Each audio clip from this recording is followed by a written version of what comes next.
சாய் பக்தர்களுக்கு என் அன்பு வணக்கங்கள். ஓம் சாய்ராம். என் அன்பு குழந்தையே, என்னதான் காரணம், ஏன் தான் என் வாழ்வில் இப்படியெல்லாம் நடந்து கொண்டிருக்கிறது என்று யோசித்து கொண்டே இருக்காதே.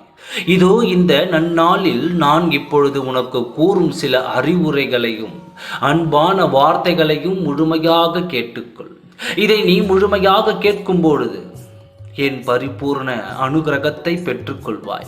என் அனுகிரகத்தால் உன் கிரக நிலைகள் எல்லாம் மாறும். நீ நொந்து கொள்வதற்கும் சலித்து கொள்வதற்கும் இங்கு எதுவும் இல்லை. எல்லாவற்றையும் நான் நினைத்தால் மாற்றிவிடலாம். என் குழந்தைக்காக எல்லாவற்றையும் மாற்றித்தரத்தான் போகிறேன். உன் விதி, உன் தலையெழுத்து, உன் கிரக நிலைகள் என்று உனக்கு அப்பாற்பட்டதை பற்றி யோசித்து கொண்டு இருப்பதில் ஒரு பிரயோஜனமும் இல்லை. நீ இப்பொழுது உன் கண் முன்னால் இருக்கும் உன் வாழ்க்கையை பார். நீயும் நன்றாகத்தான் செயல்களும் புரிகிறாய். எல்லாவற்றையும் திட்டமிட்டு தான் நடத்தி கொண்டும் இருக்கிறாய். ஆனால் ஒரு சில விஷயங்களில் நீ தங்கி விடுகிறாய். யாரேனும் எதுவேனும் சொல்லிவிட்டால் உடனே மனமுடைந்து உட்கார்ந்து விடுகிறாய். எத்தனை சிறந்த மனிதராக நீ இருந்தாலும் உனக்கு விமர்சனம் உண்டு. எனவே புறம் பேசுபவர்கள் பற்றியும் விமர்சனங்களை பற்றியும் எண்ணி கலங்காதே. உன் வழியில் நீ போய்கொண்டே இரு. கடிவாளம் இட்ட குதிரையாக வெற்றியை நோக்கி ஓடிக்கொண்டே இரு. இன்னும் நின்று விடாமல் ஓடிக்கொண்டே இருக்கிறாய் என்பதே உனக்கான பெருமை.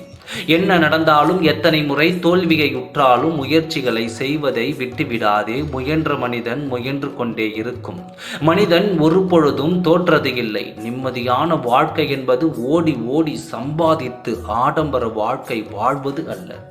இருப்பதை வைத்து நோய் நொடி இல்லாமல், எதையும் அதிகமாக சிந்திக்காமல் அமைதியாக வாழ்வதுதான் நிம்மதியான வாழ்க்கை என்பதை நினைவில் கொள். பணத்தை சேர்த்து செய்து பின்னால் செலவழிக்கலாம்.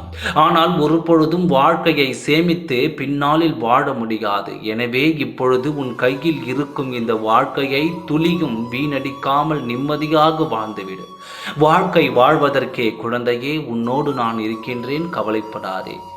ஓம் சாய்ராம். நன்றி, வணக்கம்.